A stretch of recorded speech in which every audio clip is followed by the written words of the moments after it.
সম্মানীয় আমার ভাইয়েরা, আজকের এই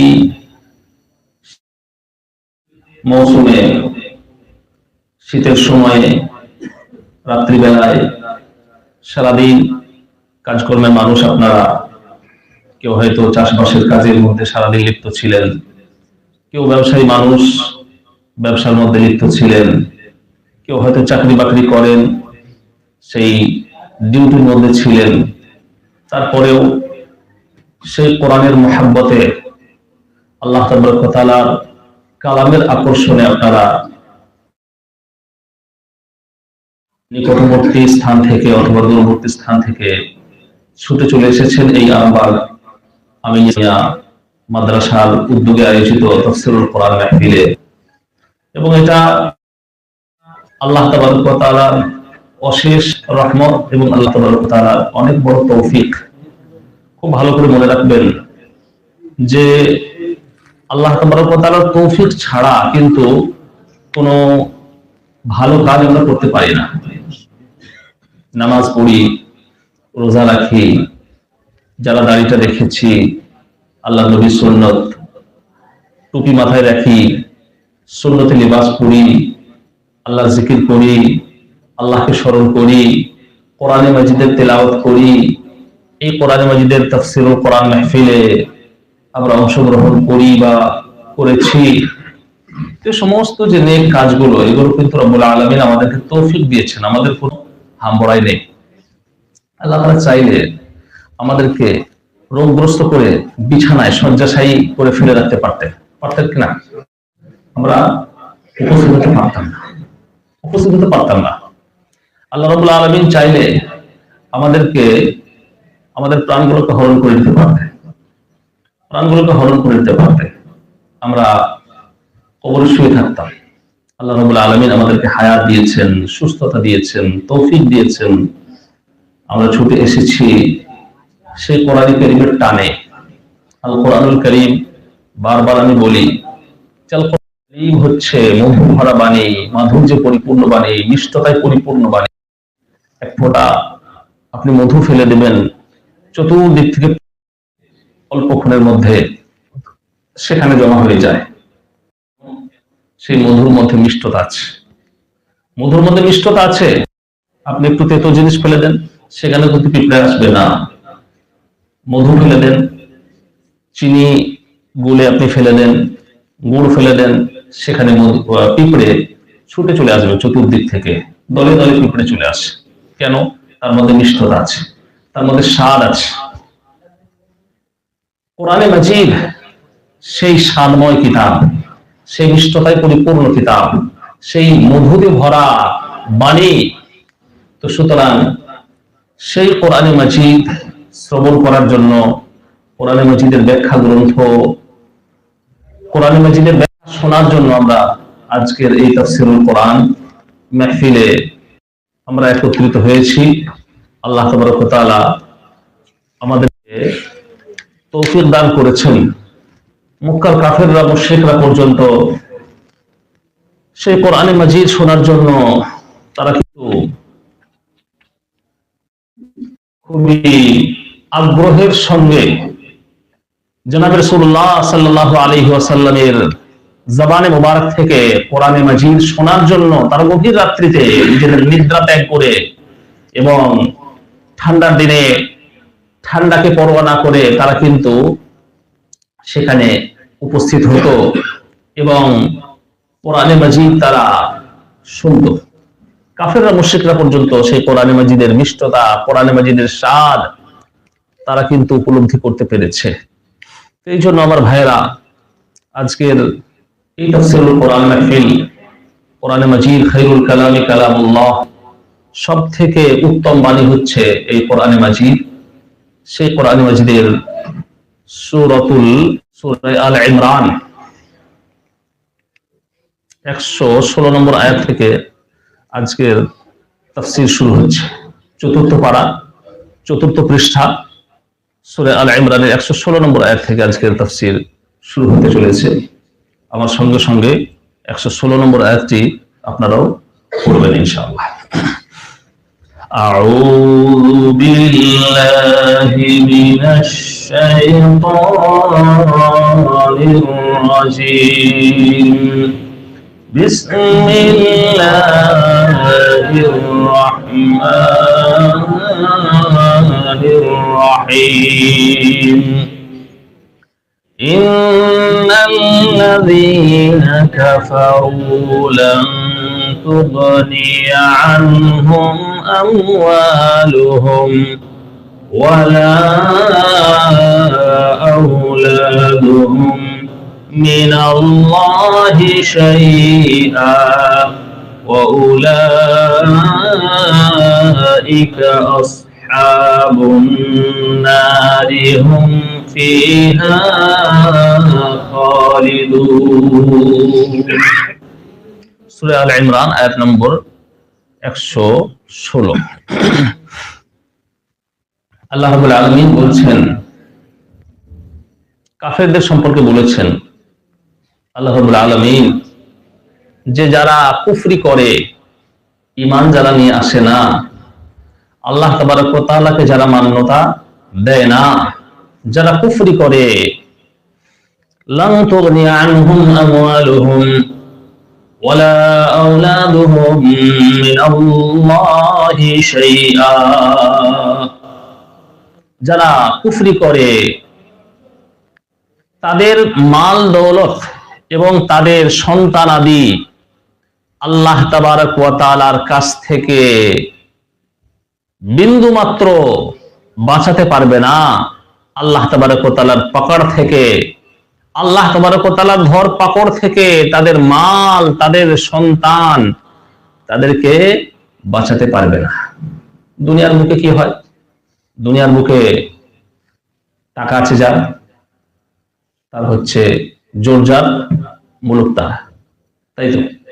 টাকা আছে, টাকার বলে অনেক কিছু দেখবেন, অনেক বড় বড় আসামি অনেক বড় বড় অপরাধ করেছে, কিন্তু টাকার বল আছে, টাকা ঘুষ টুস দিয়ে সে বেরিয়ে যাচ্ছে। গরিব মানুষ সে কি হচ্ছে? সে কিন্তু ফেঁসে যাচ্ছে, ফেঁসে যাচ্ছে। সামান্য দোষ করছে, গরিব মানুষের উপরে শাস্তিটা বেশি হয়ে যাচ্ছে। মালদার ব্যক্তি মাল দৌলত আছে, টাকার বলে সে পেরিয়ে যাচ্ছে। তাহলে দুনিয়াতে কি হচ্ছে? টাকা পয়সা থাকলে সে অনেক কিছু সুবিধা পেয়ে যাচ্ছে, ভালো সে খাচ্ছে, ভালো পড়ছে, ভালো থাকছে, ভালো গাড়িতে সে চড়ছে। কোনো কিছু অপরাধ করলেও সে টাকার বলে পুলিশকে ঘুষ দিয়ে দিচ্ছে, থানায় ঘুষ দিয়ে দিচ্ছে, পেরিয়ে যাচ্ছে। আবার দুনিয়াতে সন্তান সন্ততি কাজে আসে, সন্তান সন্ততি কাজে আসে। যার দেখবেন মানুষ বেশি, তার অনেক ভাই, অনেক বড় ফ্যামিলি, চট করে কিন্তু তাদের উপরে কেউ হাত দিতে আসবে না। আর দেখবেন একা আছে, একা যে তার নিজস্ব আত্মীয় স্বজন কেউ নেই, দেখবেন তার উপরে মানুষ কিন্তু একটু বেশি তাকে টার্গেটে রাখে, তার উপরে জুলুম করে, তার উপরে অত্যাচার করে। কেন? তার হকে বলার কেউ নেই।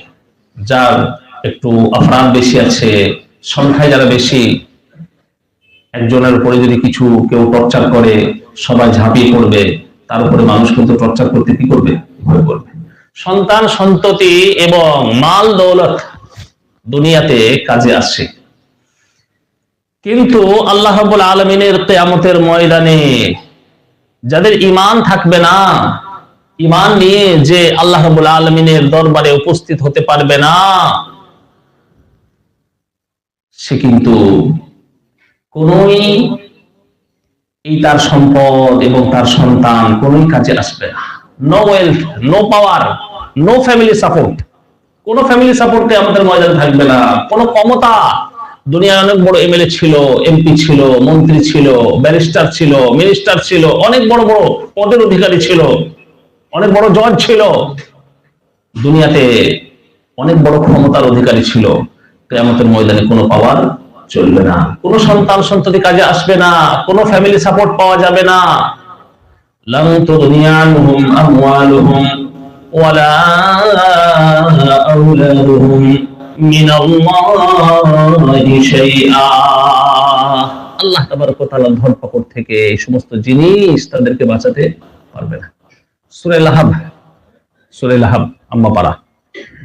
সবাই আমাদের প্রায় মুখস্থ আছে। সূরা লাহাবের মধ্যে আবু লাহাবের সম্পর্কে আল্লাহ রাব্বুল আলামিন বলেছেন, তাব্বাত ইয়াদা আবি লাহাবিন ওয়া তাব্বা মা আগনা আনহু মালুহু ওয়া মা কাসাব।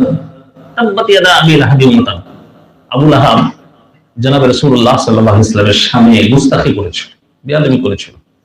যখন জনাব রাসূলুল্লাহ সাল্লাল্লাহু আলাইহি ওয়াসাল্লামের উপরে কোরআন মাজিদের আয়াত অবতীর্ণ হয়েছিল, ওয়া আনজির আশীরাতাকাল আকরাবিন, হে নবী, একদম ইসলামের শুরুতে মক্কার বুকে জনাব রাসূলুল্লাহ সাল্লাল্লাহু আলাইহি ওয়াসাল্লামের উপরে তখন সবে সবে ওহী অবতীর্ণ হচ্ছিল। তখন আল্লাহ রাব্বুল আলামিন আল্লাহ রাসূল সাল্লাল্লাহু আলাইহি ওয়াসাল্লাম অনেক গোপনে গোপনে তিনি ইমানের দাওয়াত দিতেন। একটা দুটো হয়তো মুসলমান হয়েছে, দু চারটে মানুষ মুসলমান হয়েছে, এখনো সে ধরনের ইসলাম ছড়ায়নি। জনাব রাসূলুল্লাহ সাল্লাল্লাহু আলাইহি ওয়াসাল্লামকে কাফেররা, মুশরিকরা তারা রাঙা চোখ দেখাতো, সাহস করে ঈমান বা ইসলামকে সকলের সম্মুখে পেশ করতে পারতেন না। জনাব রাসূলুল্লাহ সাল্লাল্লাহু আলাইহি ওয়াসাল্লামকে আল্লাহ তাবারক ওয়া তাআলা বললেন, হে নবী, ওয়া আনজির আশীরাতাকাল আকরাবিন, আপনি আপনার পরিবারের মানুষদেরকে, আত্মীয় স্বজনদেরকে আল্লাহ রাব্বুল আলামিন ভয় দেখান, দ্বীনের তাবলীগ করেন, দ্বীনের বাণী আপনি আপনার আত্মীয় স্বজনদেরকে পৌঁছান, জাহান্নামের ভয়াবহ আগুনের ভয় আপনি আপনার আত্মীয় স্বজনদেরকে দেখান। যখন এই আয়াত অবতীর্ণ হয়েছিল, জনাব রাসূলুল্লাহ সাল্লাল্লাহু তাআলা আলাইহি ওয়াসাল্লাম সাফা পাহাড়ের উপরে চললেন। সাফা পাহাড়ের উপরে চড়ে জনাব রাসূলুল্লাহ সাল্লাল্লাহু আলাইহি ওয়াসাল্লাম নিজের গোত্রের মানুষদেরকে নাম ধরে ধরে ডাকলেন। কিছু গোত্রের মানুষ ধরে, ইয়া বনি হিশাম, ইয়া আব্দে মানাফ, ইয়া ফাতিমা, ইয়া সাফিয়া, নিজের কন্যার নাম ধরে, নিজের চাচার নাম ধরে, বিভিন্ন বড় বড় ব্যক্তিদের নাম ধরে, কিছু বংশের নাম ধরে জনাব রাসূলুল্লাহ সাল্লাল্লাহু আলাইহি ওয়াসাল্লাম সবাইকে, আত্মীয় স্বজনদেরকে একত্রিত করলেন সাফ পাহাড়ের পাদদেশে। জনাব রাসূলুল্লাহ সাল্লাল্লাহু আলাইহি ওয়াসাল্লাম পাহাড়ের উপরে চড়ে আছেন, সমস্ত আত্মীয় স্বজনরা সব পাহাড়ের পাদদেশে একত্রিত হয়েছে। জনাব রাসূলুল্লাহ সাল্লাল্লাহু আলাইহি ওয়াসাল্লাম ভূমিকা করলেন যে, হে উপস্থিত সকলে, সমস্ত মানুষেরা, আমার আত্মীয় স্বজনেরা, আমি যদি তোমাদেরকে বলি যে এই আমি পাহাড়ের উপরে চড়ে আছি, পাহাড়ের এদিকে কি আছে না আছে তোমরা দেখতে পাচ্ছ না, আমি যদি তোমাদেরকে বলি যে পাহাড়ের অপোজিট সাইড থেকে একটা শত্রুর দল তোমাদের উপরে ধাওয়া করতে আসছে, তোমাদেরকে অ্যাটাক করতে আসছে, তোমাদের উপর আক্রমণ করতে আসছে, তাহলে তোমরা কি আমার কথা মেনে নেবে? সকলে তখন এক বাক্যে বলল, হে মুহাম্মদ, আমরা এক বাক্যে তোমার কথাকে মেনে নেব। কারণ সেই জন্মের পর থেকে তোমার মুখ থেকে কখনো আমরা মিথ্যা কথা বলতে শুনিনি, তুমি হচ্ছে সত্যবাদী মানুষ। সুতরাং পাহাড়ের উপরে তুমি দাঁড়িয়ে আছো, পাহাড়ের ওদিকে তুমি দেখতে পাচ্ছ, আমরা দেখতে পাচ্ছি না। তুমি যদি একবার বলে দাও যে হ্যাঁ পাহাড়ের ওদিকে শত্রু আছে, ভয়ঙ্কর একটা শত্রু তোমাদের উপরে এক্ষুনি অ্যাটাক করবে, তোমাদেরকে আক্রমণ করবে, শুধুমাত্র তুমি একবার বলে দিলেই আমরা মেনে নেব। কারণ তোমাকে জীবনে আমরা কখনো মিথ্যা কথা বলতে শুনিনি। জনাব রাসূলুল্লাহ সাল্লাল্লাহু আলাইহি ওয়াসাল্লাম তারপরে বললেন, তাহলে শোনো, আমি একটা তোমাদেরকে বলছি, তোমাদের যদি এতটুকু বিশ্বাস থাকে যে আমি চরম পরম সত্যবাদী, সত্যি কথা বলি, কখনো মিথ্যা কথা বলি না, তাহলে একটা কথা আমি তোমাদের সম্মুখে রাখতে চাই। সে কথাটা হচ্ছে, আল্লাহ তাবারক ওয়া তাআলা ছাড়া কোনো মাবুদ নেই, এটা তোমরা বিশ্বাস করে নাও।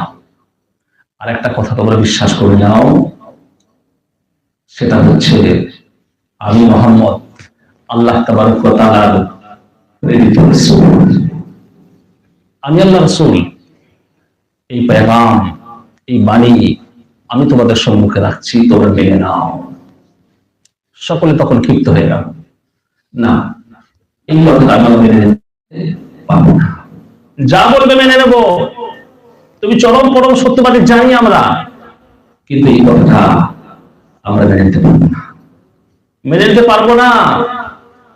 আবু লাহাব সেখানে উপস্থিত ছিল। আবু লাহাব তখন দুই হাত তুলে বলেছিল, জনাব রাসূলুল্লাহ সাল্লাল্লাহু আলাইহি ওয়াসাল্লাম দিকে দুই হাত তুলে বলেছিল, তাব্বা ইয়া মুহাম্মদ আলিহাযা জামাআতানা, মুহাম্মদ তুমি ধ্বংস হয়ে যাও, তুমি বরবাদ হয়ে যাও। এই জন্য কি তুমি আমাদেরকে এখানে একত্রিত করেছিলে? এই জন্য কি জমা করেছিলে এই কথাটা বলার জন্য? যদি আমরা জানতাম যে এই কথা বলার জন্য তুমি আমাদেরকে ডেকেছো, তাহলে আমরা আসতাম না। হে মুহাম্মদ, তুমি ধ্বংস হয়ে যাও, তাব্বাল্লাকা ইয়া মুহাম্মদ। জনাব রাসূলুল্লাহ সাল্লাল্লাহু আলাইহি ওয়াসাল্লাম অন্তরে অনেক কষ্ট পেলেন, সম্পর্কে চাচা ছিলেন। তো জনাব রাসূলুল্লাহ সাল্লাল্লাহু আলাইহি ওয়াসাল্লাম মনে ব্যথা পেলেন, কিন্তু তিনি ক্ষমা করে দিলেন। আল্লাহ রাব্বুল আলামিন, অন্তরিক্ষে বিরাজমান রব্বুল আলামিন কিন্তু ক্ষমা করলেন না। আবু লাহাবের এই ঔদ্ধত্য, আবু লাহাবের এই অহংকার, আবু লাহাবের এই হুঙ্কার জনাব রাসূলুল্লাহ সাল্লাল্লাহু আলাইহি সাল্লাম ক্ষমা করে দিলেন, ক্ষমা সুলভ দৃষ্টিতে দেখলেন, কিন্তু অন্তরিক্ষে বিরাজমান আল্লাহ রাব্বুল আলামিন তিনি জানেন না। তিনি সূরা লাহাব অবতীর্ণ করলেন, তাব্বাত ইয়াদা আবি লাহাবিন ওয়া তাব্ব মা আগনা আনহু মালুহু ওয়া মা কাসাব। আবু লাহাব, আমার নবী ধ্বংস হবে না, বরং তুই হবি। তোর দুটো হাত তুলে যে তুই বলেছিলি মুহাম্মদ তুমি ধ্বংস হয়ে যাও, তোর দুটো হাত ধ্বংস হয়ে যাবে, তুই ধ্বংস হবি। আবু লাহাব, মা আগনা আনহু মালুহু ওয়া মা কাসাব। আল্লাহ রাব্বুল আলামিন বলছেন আবু লাহাব ধ্বংস হয়ে গেল, এবং আবু লাহাবের অনেক মাল দৌলত ছিল, আর অনেক সন্তান সন্ততি ছিল, অনেক বড় তার বংশ ছিল, সন্তান সন্ততি অনেক বেশি ছিল। আল্লাহ রাব্বুল আলামিন বলছেন তার এই মাল দৌলত আর তার ওই সন্তান সন্ততি আবু লাহাবের কোনো কাজে আসবে না, কোনো কাজে আসবে না। কারণ কিয়ামতের ময়দান, কিয়ামতের দিন আল্লাহ রাব্বুল আলামিন সেই রকম ভাবেই তৈরি করেছেন যে কোরআনে কিয়ামতের দিনে কোনো মাল দৌলত, কোনো সন্তান, কোনো সম্পদ এগুলো কাজে আসবে না। কোরআনে মাজিদের সূরা শুআরা 88 এবং 89 নম্বর আয়াতের মধ্যে আল্লাহ রাব্বুল আলামিন বলছেন, ইয়াওমা লা ইয়ানফাউ মালুন ওয়ালা বানুন ইল্লা মান আতাল্লাহা বিকলবিন সালিম। ইয়াওমা লা ইয়ানফাউ মালুন ওয়ালা বানুন, সেই দিন কোনো মাল দৌলত কাজে আসবে না, উপকারে আসবে না, কোনো সন্তান সন্ততি কাজে আসবে না। কাজে আসবেটা কি? ইল্লা মান আতাল্লাহা বিকলবিন সালিম, যে ব্যক্তি সুস্থ হৃদয় নিয়ে, সুস্থ দিল নিয়ে উপস্থিত হবে, তার ওই কলবটা, তার এই হৃদয়টা সেদিন কাজে আসবে। যে কলবের মধ্যে আল্লাহর জিকির আছে, আল্লাহ আল্লাহ যে কলবের মধ্যে আছে, যে হৃদয়ের মধ্যে ঈমান আছে, ঈমানের পাওয়ার আছে, ঈমানের নূর আছে, যে হৃদয়ের মধ্যে বলবে আমার দুনিয়াতে কোনো সন্তান ছিল না, বাপ বলবে আমার কোনো সন্তান ছিল না, চিনতে সবাই পারবে, কিন্তু সেদিনে পরিচয় দেবে না, যে পাচ্ছে কোনো নেকি যেন না দিতে হয়, এই জন্য কেউ কাউকে পরিচয় দেবে না। প্রত্যেকেই নিজের নিজের, no one will help you except your deeds, আপনার আমল, আপনার ঈমান, ওটাই শুধুমাত্র কাজে লাগবে। কোনো সন্তান সন্ততি, কোনো মাল দৌলত, এগুলো কোনো কিছুই কাজে আসবে না। দুনিয়াতে শুধু আমার মাল, আমার মাল, আমার সম্পত্তি, আমার জমি, আমার বাড়ি, আমার গাড়ি, আমার টাকা পয়সা, শুধু আমার আমার আমার আমার করছে। আমার ভাইয়েরা, হাদিসে পাকের মধ্যে তিরমিজি, মুসলিম শরীফের 2958 নম্বর হাদিস, জনাব রাসূলুল্লাহ সাল্লাল্লাহু আলাইহি ওয়াসাল্লাম বলছেন, ইয়াকুলু ইবনু আদম মালি মালি ওয়া হাল লাকা মিন মালিকা ইল্লা মা আকালতা ফাআফনাইতা আও লাবিসতা ফাআবলাইতা আও তাসাদদাকতা ফাআমদাইতা। মানুষ আমার মাল করে, তোমার মাল কতটুকু? আল্লাহ রাসূল সাল্লাল্লাহু আলাইহি ওয়াসাল্লাম বলছেন যে যতটুকু তুমি খেলে হজম করে ফেললে অতটুকু তোমার, যতটুকু কাপড় তুমি পরিধান করলে এবং সেই কাপড়টা পরিধান করে তুমি ছিঁড়ে ফেললে অতটুকু তোমার। আর যেটা সদকা করে পরকালের অ্যাকাউন্টের মধ্যে তুমি জমা করে দিলে সেটা হচ্ছে তোমার, বাকি তোমার কিচ্ছু নেই। যা কিছু আছে সব দুনিয়াতে রয়ে যাবে তোমার উত্তরাধিকারীদের। তোমাকে কবরে দাফন করে দেবে, তারপরে ভাগ বাটোয়ারা এদিকে বাড়িতে শুরু হয়ে যাবে, ভাগ বাটোয়ারা শুরু হয়ে যাবে। তোমার বলে কিচ্ছু নেই। যতটুকু তুমি খেলে হজম করে ফেললে, যতটুকু পরিধান করলে শেষ করে ফেললে অতটুকু তোমার। বাকি যে সম্পত্তি, জমি জায়গা, গাড়ি বাড়ি, টাকা পয়সা সব তোমার দুনিয়াতে রয়ে যাবে। এই জন্য থাকবে কতটুকু, সেই টাকাটুকু তোমার অ্যাকাউন্টে জমা থাকবে। যে টাকাটা স্টেট ব্যাংকে জমা আছে ওই টাকাটা যাবে না, যেটা অ্যাক্সিস ব্যাংকে জমা আছে ওই ব্যালেন্সটা যাবে না।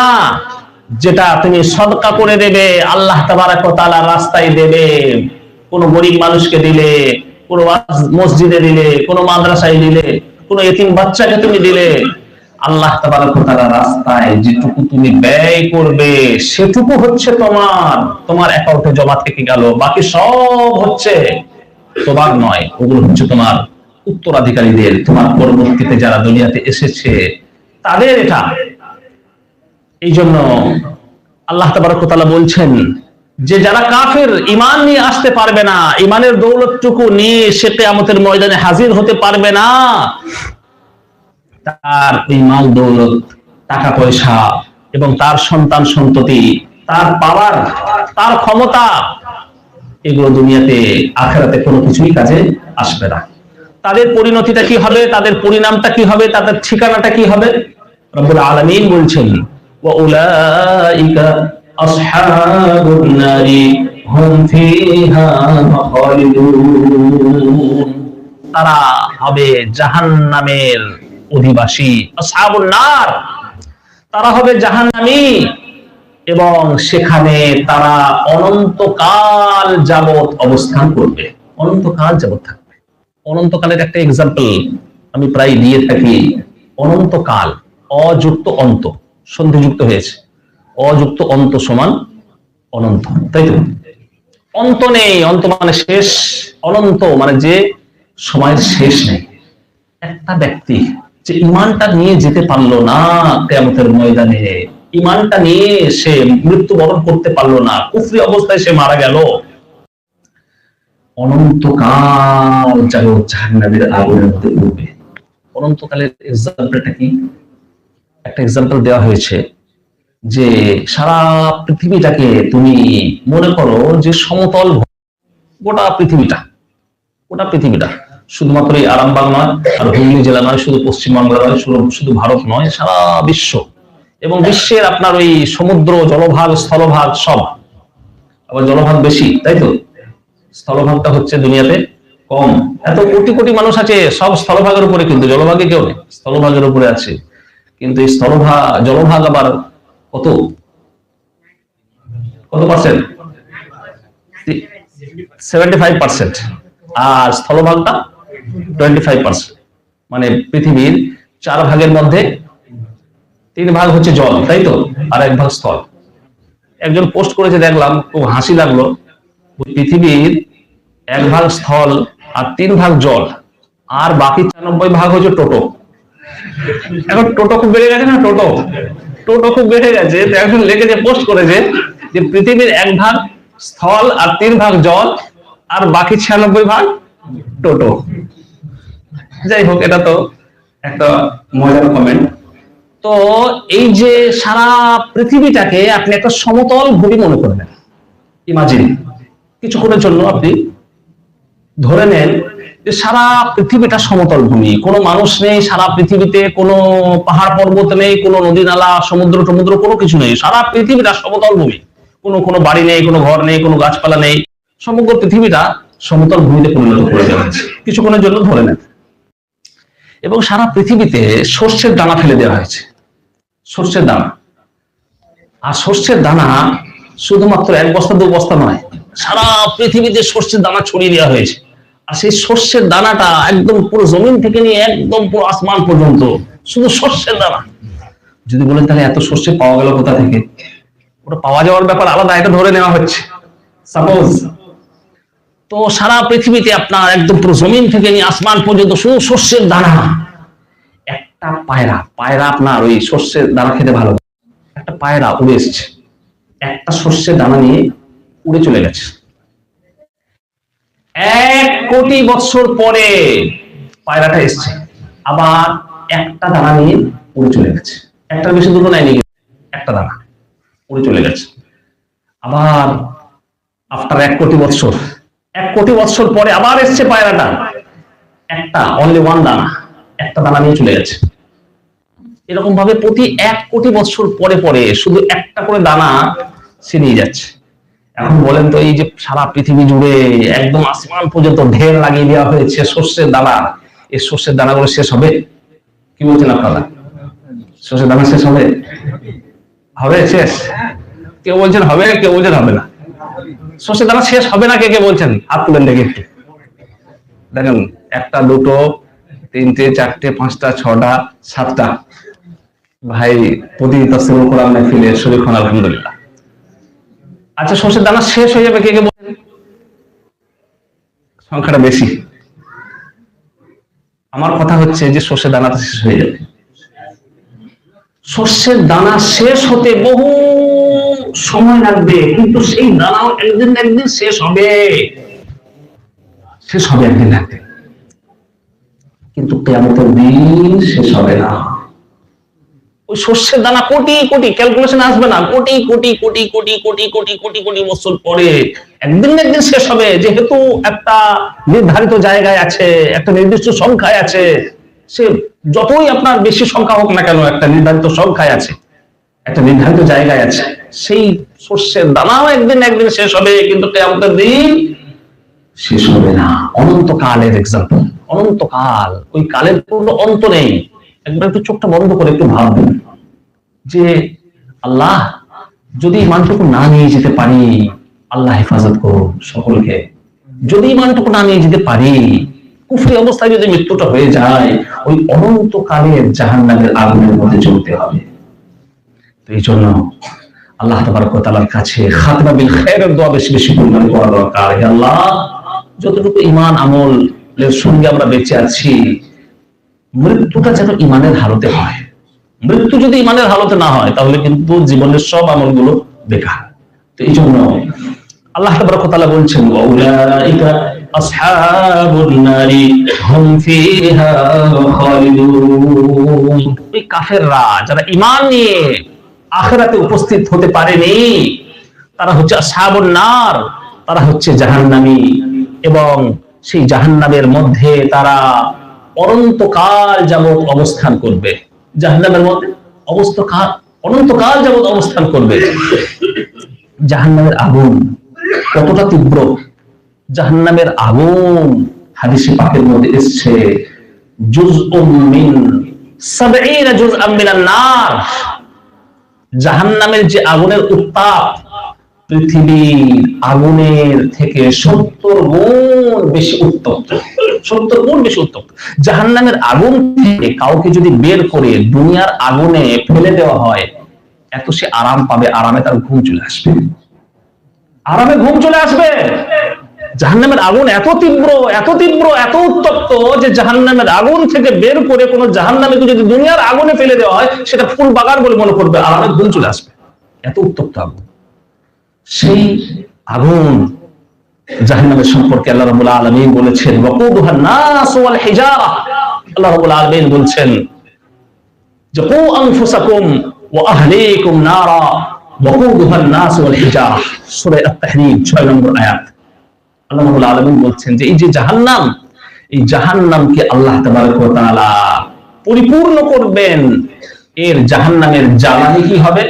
জাহান্নামের জ্বালানি হবে মানুষ আর পাথর। মানুষ আর পাথর দিয়ে আল্লাহ রাব্বুল আলামিন জাহান্নামে ভর্তি করবেন। পাথরটা কেন?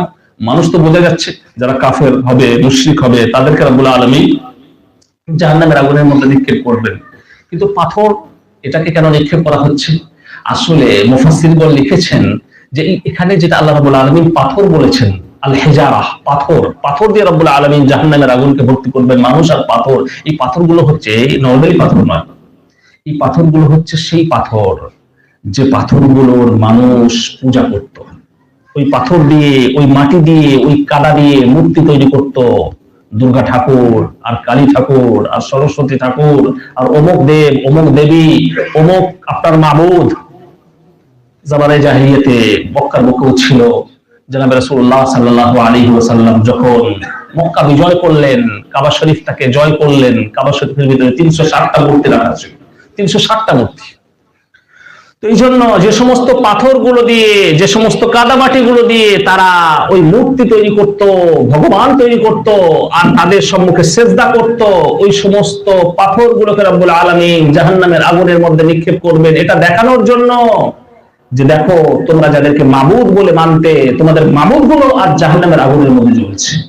এটা মানুষকে দেখাবার জন্য আল্লাহ রাব্বুল আলামিন ওই সমস্ত মানুষগুলোকে এবং যে সমস্ত পাথরগুলো তারা পুজো করত তাদেরকে আল্লাহ রাব্বুল আলামিন জাহান্নামের আগুনের মধ্যে নিক্ষেপ করবেন।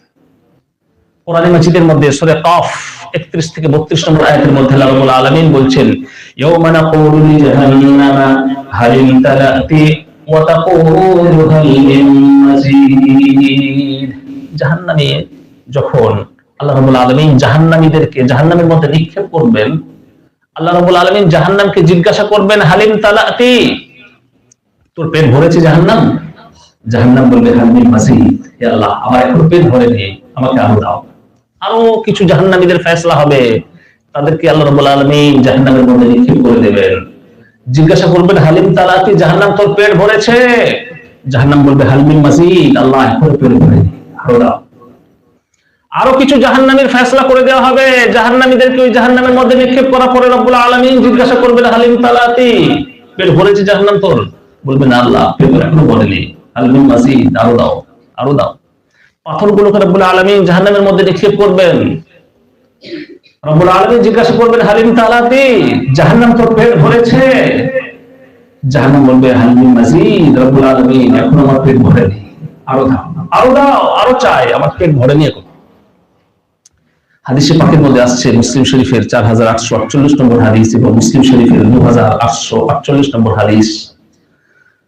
রাসূলুল্লাহ সাল্লাল্লাহু আলাইহি ওয়াসাল্লাম বলছেন, হাত্তা ইয়াদা রাব্বুল ইজ্জাতি ফিহা কদমাহু ফায়াকুলু কাত কাত। জাহান্নামের পেট ভরবে না, জাহান্নামের পেট ভরবে না।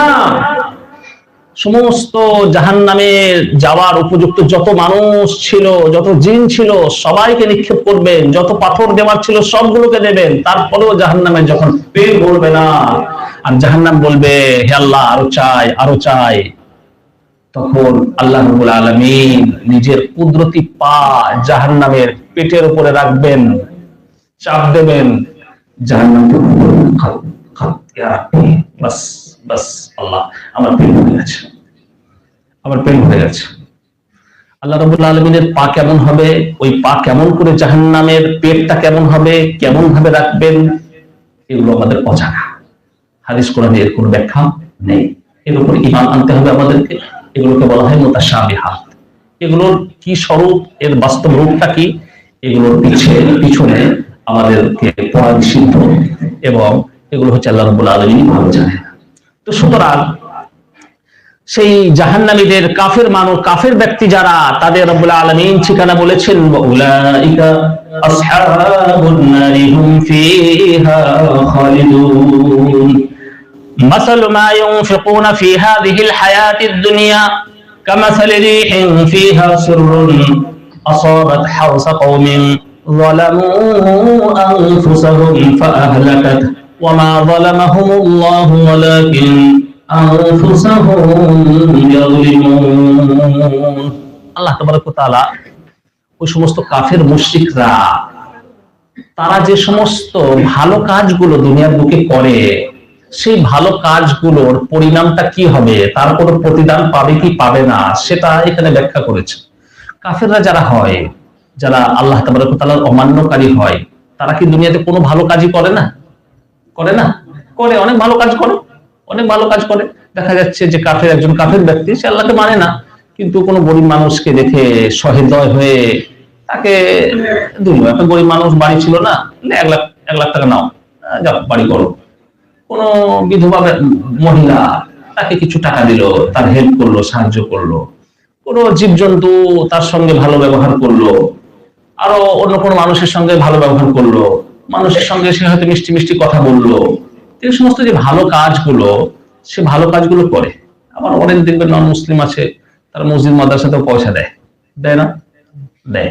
অনেকে জিজ্ঞাসা করে আমাদের কাছে, মাসলা জিজ্ঞাসা করে যে হুজুর, এরকম একজন হিন্দু ব্যক্তি আমাদের মাদ্রাসায় অনুদান দিতে চাইছে, বা আমাদের মসজিদ নির্মাণ হচ্ছে, পয়সা দিতে চাইছে, তো নেওয়া যায় আছে না নাই?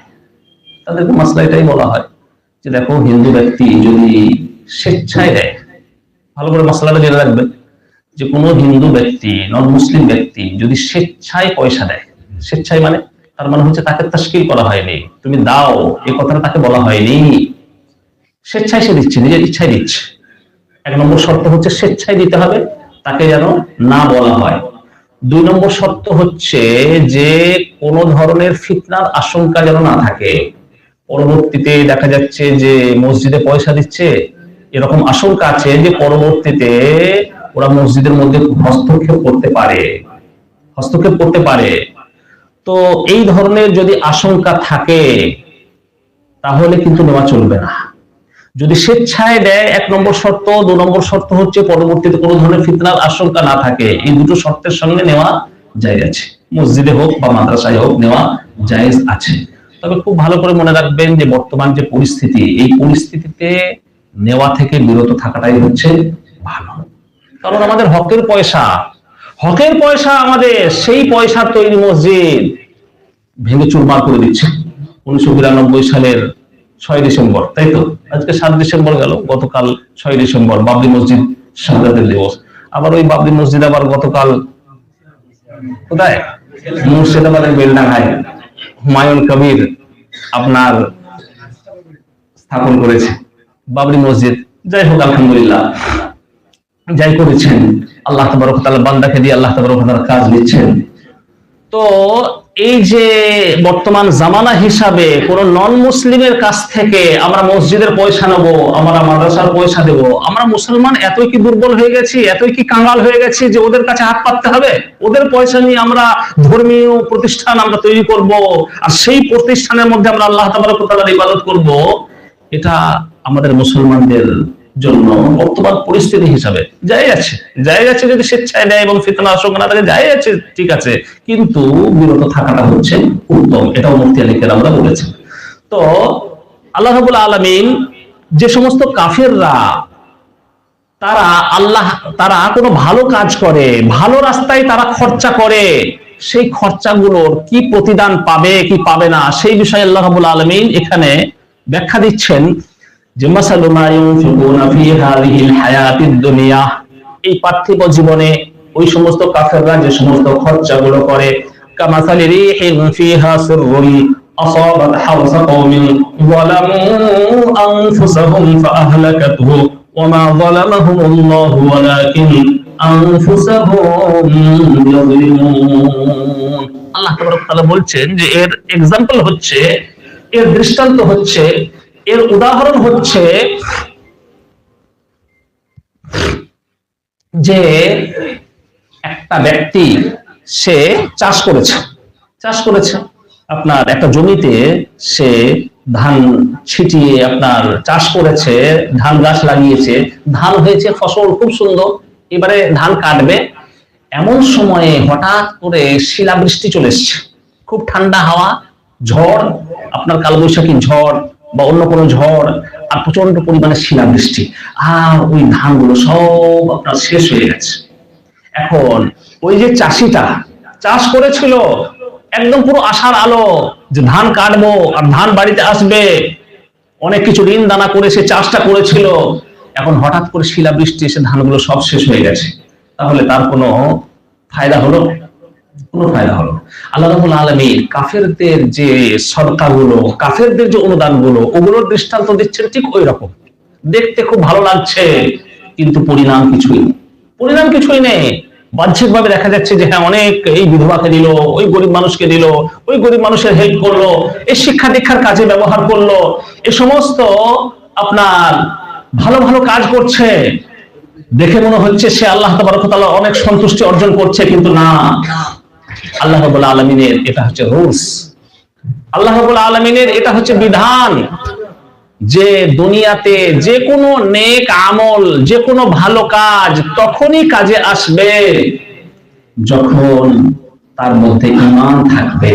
যদি ঈমান যদি না থাকে তার মধ্যে, তাহলে কিন্তু কোনো কাজেই আসবে না। এবং এই যে কাজে আসছে না, আল্লাহ রাব্বুল আলামিন বলছেন যে এখানে আল্লাহ রাব্বুল আলামিনের কোনো দোষ নেই। অনেক কিছু ভালো ভালো কাজ করেছে দুনিয়াতে, তার প্রতিদান কোনো কিছুই পাচ্ছে না। এখানে আল্লাহ রাব্বুল আলামিন তাদের উপরে জুলুম করবেন না, এটা আল্লাহ রাব্বুল আলামিনের পক্ষ থেকে কোনো জুলুম নয়। আল্লাহ রাব্বুল আলামিন বলছেন ওয়ামা যালামাহুমুল্লাহু ওয়ালাকিন আনফুসাহুম ইয়াজলিমুন। আল্লাহ তাবারক ওয়া তাআলার পক্ষ থেকে এটা কোনো জুলুম নয়, এটা হচ্ছে তারা নিজেরাই নিজেদের উপরে জুলুম করেছে, নিজেরাই জুলুম করেছে। যেহেতু ঈমান না নিয়ে আসা সবথেকে বড় জুলুম, শিরক হচ্ছে সবথেকে বড় জুলুম। ইন্নাশ শিরকা লাযুলমুন আযীম, কোরআনে মাজিদের মধ্যে এসেছে শিরক হচ্ছে সবথেকে বড় জুলুম, সবথেকে বড় অত্যাচার, সবথেকে বড় খারাপ জিনিস, সবথেকে বড় গুনাহ হচ্ছে শিরক।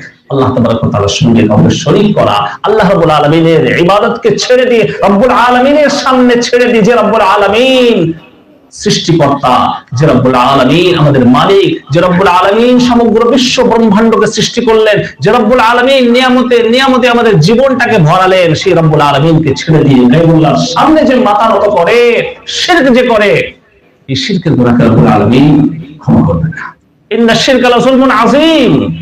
এই জন্য আল্লাহ রাব্বুল আলামিন বলছেন যে দুনিয়াতে অনেক ভালো ভালো কাজ হয়তো বাহ্যিকভাবে করেছে, বাহ্যিকভাবে হয়তো কেউ মনে করতে পারে যে কিয়ামতের ময়দানে হয়তো ভালো ফল পাবে, কিন্তু না, ওই রকম ভাবেই দেখতে হয়তো হারা ভরা লাগছে, দেখতে সুজলা সুফলা শস্য শ্যামলা ধান খেতে লাগছে, কিন্তু যেরকম ভাবে শিলাবৃষ্টি এসে সবগুলোকে শেষ করে দেয়, কোনো কিছু রেজাল্ট কিছু বার হয় না, নতিজা কিছু বের হয় না, ঠিক ওই রকম ভাবে কাফের মুশরিকদের অনুদান গুলো দেখতে ভালো লাগলে কি হবে, কোনো প্রতিদান তারা পাবে না। আল্লাহ রাব্বুল আলামিন বলছেন ওয়ালিল্লাহি মা ফিস সামাওয়াতি ওয়া মা ফিল আরদি ইয়াগফিরু লিমান ইয়াশাউ ওয়া ইউ'আযিবু মান ইয়াশাউ ওয়াল্লাহু গফুরুর রহিম। আল্লাহ তাবারক ওয়া তাআলা বলছেন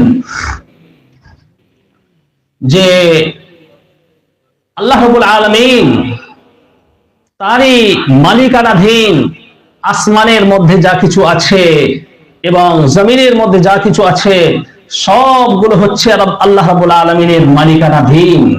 ইয়াগফিরু লিমান ইয়াশাউ ওয়া ইউ'আযিবু মান ইয়াশাউ।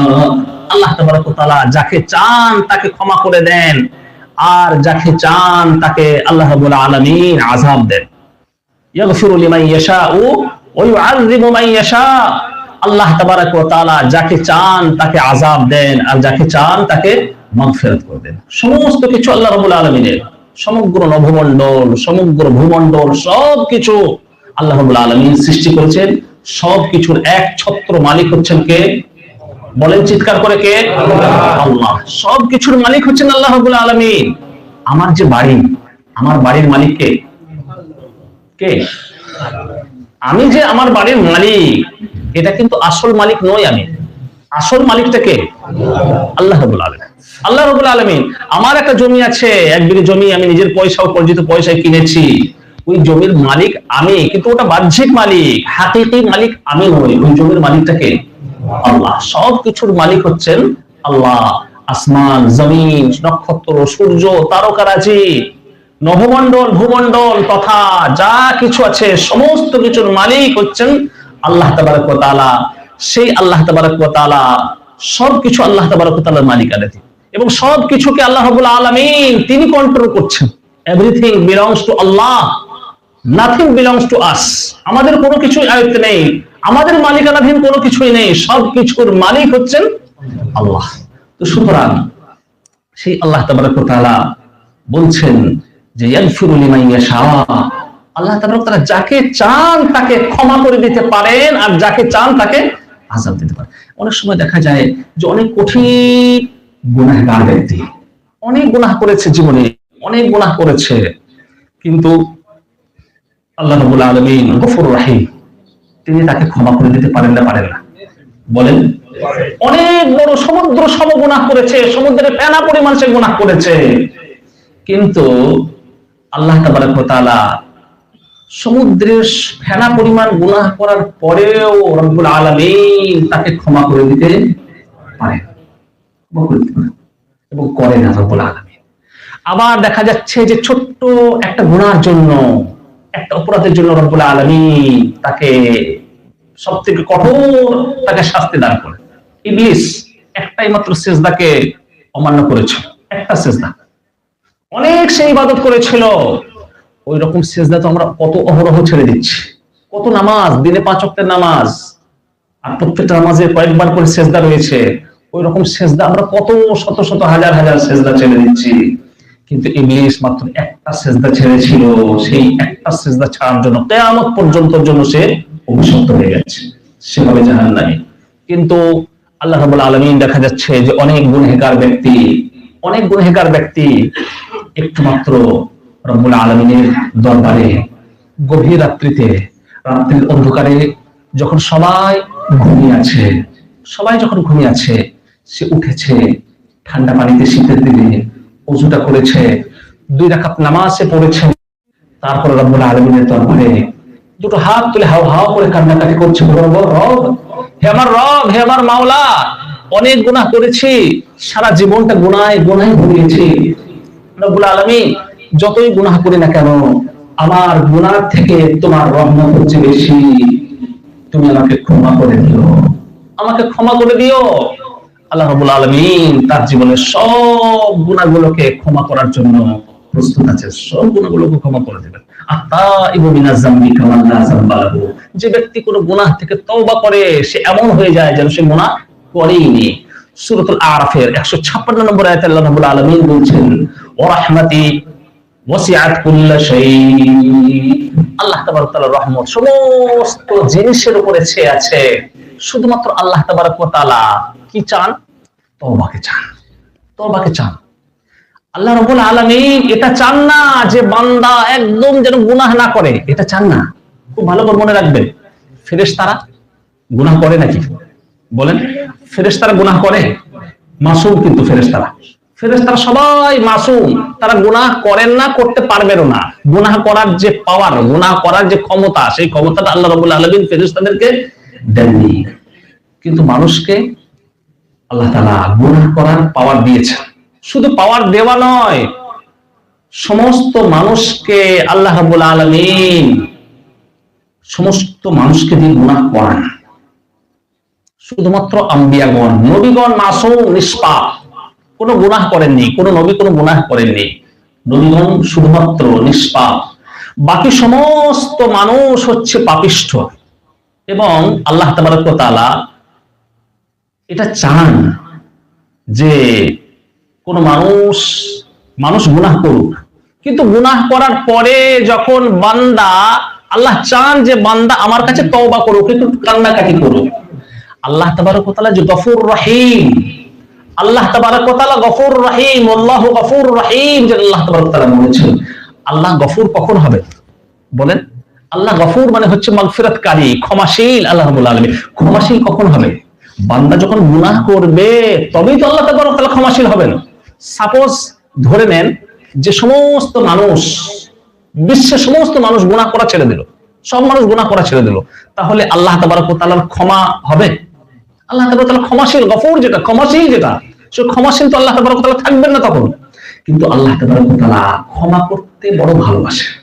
বান্দা যখন তওবা করে, গুনাহ করে, গুনাহ করার পরে যখন রব্বুল আলামিনের দরবারে হাতগুলো তুলে একটু চোখের পানি, একটু অশ্রুর ফোঁটা একটু ফেলে বাটিতে, তখন আল্লাহ রাব্বুল আলামিন খুব ভালো লাগে। আল্লাহ বুখারী শরীফের হাদিসের মধ্যে এসেছে যে একটা মানুষ মরুভূমির দিকে সফর করছে, মরুভূমিতে সফর করতে করতে হঠাৎ করে তার উটের পিঠে যে খাবার পানীয় সবকিছু ছিল, সেই উটটা গায়েব হয়ে গেছে, উধাও হয়ে গেছে, উটটা সে খুঁজে পাচ্ছে না, খাবার পানীয় সব উধাও হয়ে গেছে। হঠাৎ করে উধাও হয়ে গেছে, ধুধু মরুভূমি চতুর্দিকে। এখন সে ভাবলো যে আমার মৃত্যু নিশ্চিত, আমার তো আর কোথাও আমি বাঁচতে পারবো না, আমার উটও চলে গেছে আর আমার ওই খাবার পানীয় সবকিছু গায়েব হয়ে গেছে মুহূর্তের মধ্যে। তো আমি খাবার ছাড়া, পানীয় ছাড়া, আর হেঁটে হেঁটে মরুভূমি, ধুধু মরুভূমি, চতুর্দিকে হেঁটে হেঁটে হেঁটে হেঁটে কোথাও তো কুল কিনারা খুঁজে পাবে না। এখন সে প্রাণের আশা ছেড়ে দিয়েছে, দিয়ে এখন ঘুমিয়ে পড়েছে, ওই মরুভূমির মধ্যে ঘুমিয়ে পড়েছে। ঘুম থেকে উঠে দেখছে যে তার উট আর উটের পিঠে খাবার পানীয় সবকিছু আবার ফিরে চলে এসেছে। হঠাৎ করে সে কতটা খুশি হবে, কতটা খুশি হবে, অনেক অনেক খুশি হবে।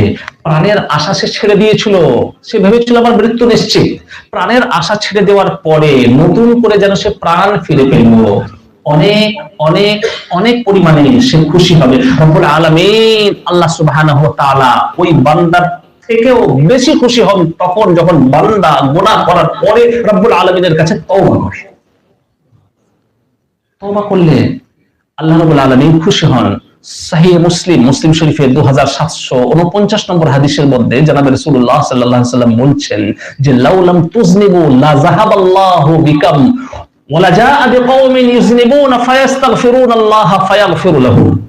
আল্লাহ রাব্বুল আলামিন যদি আল্লাহ রাসূল সাল্লাল্লাহু আলাইহি ওয়াসাল্লাম বলছেন যে যদি তোমরা গুনাহ করা ছেড়ে দাও, আল্লাহ রাব্বুল আলামিন তোমাদেরকে শেষ করে অন্য একটা জাতি নিয়ে আসবেন যারা গুনাহ করবে এবং আল্লাহ রাব্বুল আলামিনের কাছে তওবা করবে। আল্লাহ চান বান্দা গুনাহ করুক এবং গুনাহ করার পরে আল্লাহ রাব্বুল আলামিনের কাছে তওবা করুক, আল্লাহ রাব্বুল আলামিনের কাছে কান্নাকাটি করুক। অশ্রুসিক্ত নয়ন যুগল রব্বুল আলামিন দেখতে চান। 7 শ্রেণীর ব্যক্তিকে, বুখারী শরীফের হাদিস, 7 শ্রেণীর ব্যক্তিতে সাবআতুন ইউযিল্লুহুমুল্লাহু ফি যিল্লিহি ইয়াওমা লা যিল্লা ইল্লা যিল্লুহু। 7 শ্রেণীর ব্যক্তিকে রব্বুল আলামিন আপন আরশের ছায়া তলে ছায়া দেবেন সেই দিন, যেদিন আল্লাহ তাবারক ওয়া তাআলার আরশের ছায়া ছাড়া অন্য কোনো ছায়া থাকবে না। ওই 7 শ্রেণীর ব্যক্তির মধ্য থেকে এক শ্রেণীর ব্যক্তি হচ্ছে কে? রাজুলুন যাকারাল্লাহ খালিয়ান ফাফাদাত আইনা। নির্জন জায়গায় সে আল্লাহ তাবারক ওয়া তাআলার কাছে আল্লাহ রাব্বুল আলামিনের জিকির করে, আল্লাহ তাবারক ওয়া তাআলাকে স্মরণ করে, আর তার নয়ন যুগল অশ্রুসিক্ত হয়ে যায়। চোখ থেকে অশ্রুর ধারা, পানির ধারা প্রবাহিত হতে থাকে। সেই বান্দাকে রব্বুল আলামিন কিয়ামতের ময়দানে আপন আরশের ছায়াতলে ছায়াদান করবেন।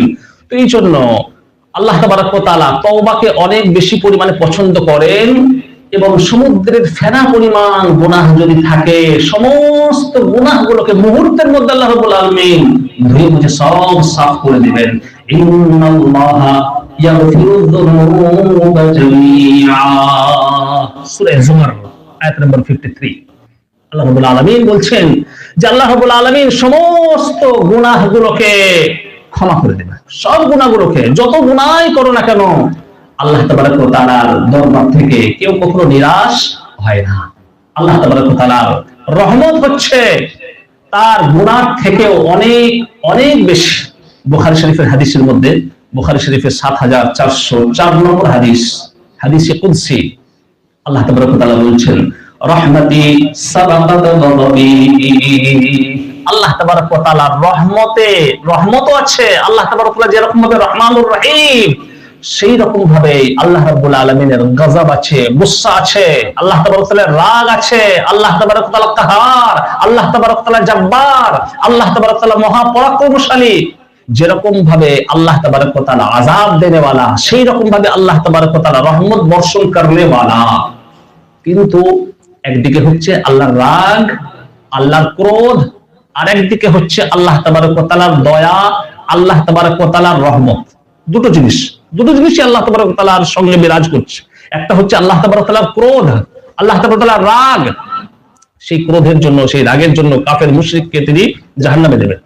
আর একদিকে হচ্ছে আল্লাহ তাবারক ওয়া তাআলার রহমত, সেই রহমতের জন্য আল্লাহ তাবারক ওয়া তাআলা মুমিনদেরকে কোথায় দেবেন? জান্নাতে দেবেন।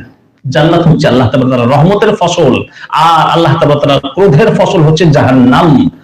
এই যে আল্লাহ তাবারক ওয়া তাআলার ক্রোধ একদিকে আর আল্লাহ তাবারক ওয়া তাআলার রহমত একদিকে, বুখারী শরীফের হাদিসে কুদসির মধ্যে যেটা বলা হয়েছে সেটা হচ্ছে যে আল্লাহ তাবারক ওয়া তাআলার ক্রোধ আর আল্লাহ তাবারক ওয়া তাআলার রহমত দুটোকে যদি দাঁড়িপাল্লায় ওজন করা হয়, বেশি হবে কোনটা? আল্লাহ রহমত। আল্লাহ রহমতটা হচ্ছে বেশি। রহমতি সাবাকাত গাযাবি, এর অর্থ হচ্ছে এটাই, আল্লাহ তাবারক তাআলার ক্রোধের থেকে আল্লাহ তাবারক তাআলার রহমতটা হচ্ছে বেশি। এই জন্য আল্লাহ রাব্বুল আলামিন জাহান্নাম তৈরি করেছেন 7টা, জান্নাত তৈরি করেছেন 8টা, একটা বেশি। এটা হচ্ছে এর বহিঃপ্রকাশ। আল্লাহ তাবারক তাআলার রহমতটা হচ্ছে বেশি আল্লাহ তাবারক তাআলার গজবের থেকে, আল্লাহ তাবারক তাআলার ক্রোধের থেকে। এই জন্য আল্লাহ তাবারক তাআলার রহমতের দরজা সব সময় খোলা আছে, সব সময় খোলা আছে। এটা ভাববেন না যে আমি অনেক বড় গুনাহগার, অনেক বড় গুনাহগার, অনেক গুনাহ করেছি। যতই আপনি গুনাহ করুন না কেন, আল্লাহ তাবারক ওয়া তাআলার রহমত হচ্ছে তার থেকে বড়। No matter how big your sins, Allah is bigger. Just say forgive me, Allah তুমি আমাকে ক্ষমা করে দাও। এতটুকু একটু আল্লাহ তাবারক ওয়া তাআলার কাছে কান্নাকাটি করে একটু বলবেন যে আল্লাহ তুমি আমাকে ক্ষমা করে দাও। রব্বুল আলামিন জীবনের সব গুনাহগুলোকে ধুয়ে মুছে সাফ করে দেবেন। এমনকি রব্বুল আলামিন জীবনের সব গুনাহগুলোকে নেকির দ্বারাতে রূপান্তরিত করে দিতে পারেন। সুবহানাল্লাহ। গতদিনে একটা ঘটনা শুনিয়েছিলাম, ঘটনাটা বলে আমি কথা শেষ করছি, তাফসীর টাইম শেষের দিকে হয়ে আসছে। হযরত মূসা আলাইহিস সালাতু ওয়াস সালাম আল্লাহ তাবারক ওয়া তাআলার কাছে দরখাস্ত করলেন যে হে আল্লাহ, তুমি আমাকে সবথেকে বড় যে গুনাহগার ব্যক্তি পৃথিবীর বুকে তাকে আমাকে একবার দেখিয়ে দাও, আমি তাকে একবার দেখতে চাই।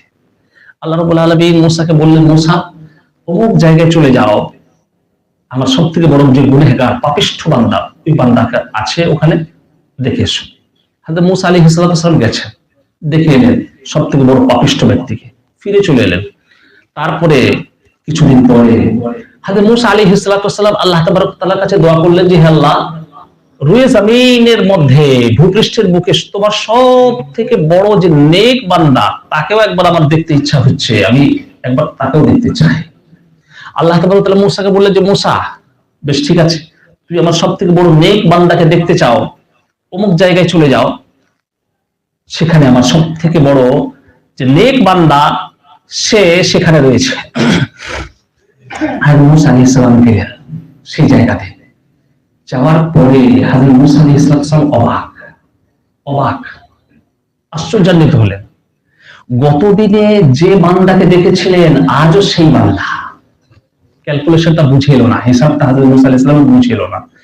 দরখাস্ত করলেন, আবেদন করলেন যে আল্লাহ, গতদিনে আমি তোমার সব থেকে বড় পাপিষ্ঠ বান্দাকে দেখতে চেয়েছিলাম, যে বান্দাকে তুমি আমাকে দেখিয়েছিলে, আজ সব থেকে বড় নেক বান্দাকে আমি দেখতে চাইলাম। হে আল্লাহ, তোমার কি লীলা আমার তো বুঝে আসছে না। সেই বান্দাকে তুমি তো দেখাচ্ছ, সেম ব্যক্তি, সেম পারসন, সেদিনে যে ব্যক্তি ছিল আজও সেই ব্যক্তি, কি ব্যাপার? ব্যাপারটা বুঝে এলো না। আল্লাহ রাব্বুল আলামিন মূসাকে বোঝালেন, উত্তর দিলেন যে মূসা, ব্যাপারটা হচ্ছে যে গতদিনে যখন তুমি তাকে দেখতে গিয়েছিলে, ও সত্যি করেই ভূপৃষ্ঠের বুকে সব থেকে বড় গুনাহগার ব্যক্তি ছিল। একদিন ও বাড়িতে ছিল, ওর স্ত্রী তখন বলছে যে তুমি এত গুনাহগার, এত গুনাহগার, তোমার জীবনে কোনোদিন ক্ষমা হবে না, তুমি পাক্কা জাহান্নামী। স্ত্রী বলছে, তাকে তাড়া দিচ্ছে, বলছে তোমার জীবনে কোনোদিন ক্ষমা হবে না, কোনোদিন ক্ষমা হবে না, তুমি হচ্ছে পাক্কা জাহান্নামী। তখন তার অন্তরে কতটা কেঁপে উঠলো। স্ত্রী যখন তাকে বলছে যে তুমি পাক্কা জাহান্নামী, অন্তরটা তখন তার কেঁপে গেল। কেঁপে গিয়ে তখন আল্লাহ রাব্বুল আলামিনের কাছে ওই বান্দা তখন দুই হাত তুলেছে, যে আল্লাহ, আমার স্ত্রী বলছে যে আমি পাক্কা জাহান্নামী, সত্যি আমি জাহান্নামের উপযুক্ত। রাব্বুল আলামিন, জীবনে অনেক গুনাহ করেছি, দুনিয়ার বুকে সব থেকে বড় পাপিষ্ঠ বান্দা, কিন্তু রব্বুল আলামিন তোমার রহমত আমার পাপের থেকে অনেক অনেক বেশি বড়।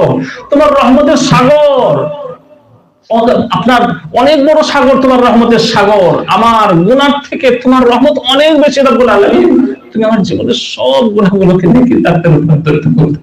রব্বুল আলামিন আল্লাহ সুবহানাহু ওয়া তাআলা তার সব গুনাহগুলোকে নেকির দ্বারাতে রূপান্তরিত করে দেন।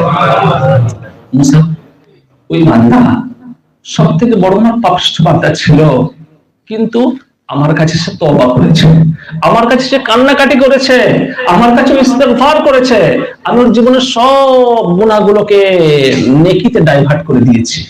সব থেকে বড় পাপিষ্ঠ বান্দা ছিল, সব থেকে বড় আমার নেক বান্দাতে পরিণত হয়ে গেছে, নেক বান্দা হয়ে গেছে। তো এই জন্য আমার ভাইয়েরা, আল্লাহ রাব্বুল আলামিন যে আমাদের গুনাহগুলোকে ক্ষমা করার জন্য প্রস্তুত আছেন, শুধুমাত্র আল্লাহ রাব্বুল আলামিনের দিকে মুতাওয়াজ্জিহ হওয়া, আল্লাহ তাবারক ওয়া তাআলার দিকে আমরা শুধু ধাবিত হতে পারলেই আল্লাহ রাব্বুল আলামিন আমাদের জীবনের সব গুনাহগুলোকে ক্ষমা করে দিতে পারেন। এইজন্য আল্লাহ রাব্বুল আলামিন বলছেন, ইয়াগফিরু লিমান ইয়াশাউ ওয়া ইউআযিবু মান ইয়াশাউ ওয়াল্লাহু গফুরুর রাহিম। শেষ করব নাকি? আচ্ছা ঠিক আছে।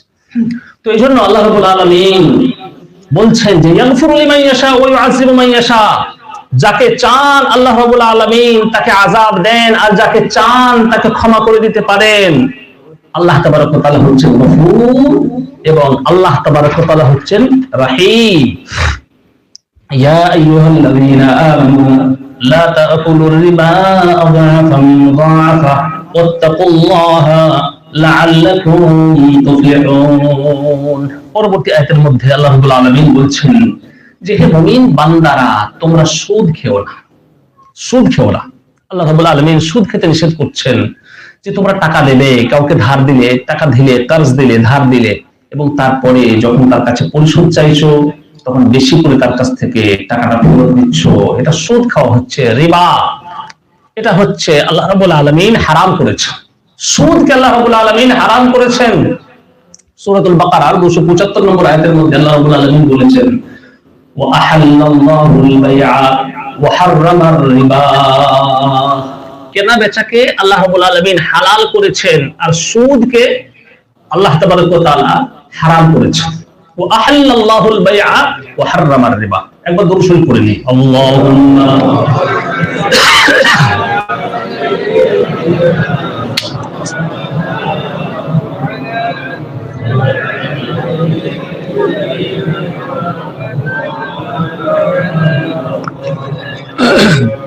ওয়াহাল্লাল্লাহুল বাইআ ওয়া হাররামার রিবা।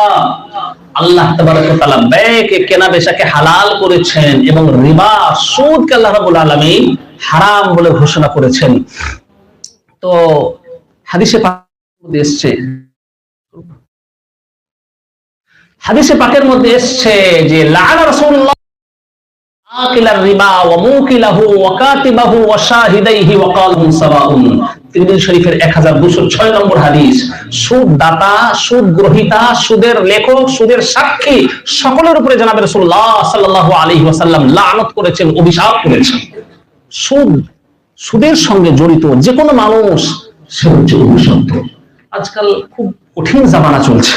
হাদিসে পাকের মধ্যে যে এসছে যে এমন একটা জামানা আসবে, সেই জামানার মধ্যে নিজের ঈমান, নিজের আমলকে বাকি রাখা এত কঠিন হয়ে পড়বে, হাতের উপরে আগুনের যে আগার, সেই আগারকে রাখা সহজ হয়, কিন্তু ঈমানটাকে ধরে রাখা তার থেকে বেশি কঠিন হয়ে পড়বে।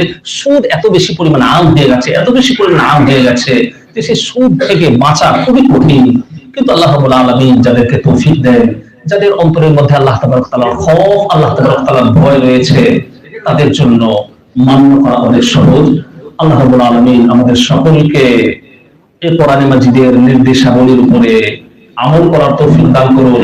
আল্লাহ রাব্বুল আলামিন সেই সমস্ত আল্লাহ রাব্বুল আলামিনের নির্দেশগুলোকে পালন করা আমাদের জন্য অনেক অনেক বেশি পরিমাণে সহজ করে দিন। ওয়া আখিরু দাওয়ানা আলহামদুলিল্লাহি রাব্বিল আলামিন।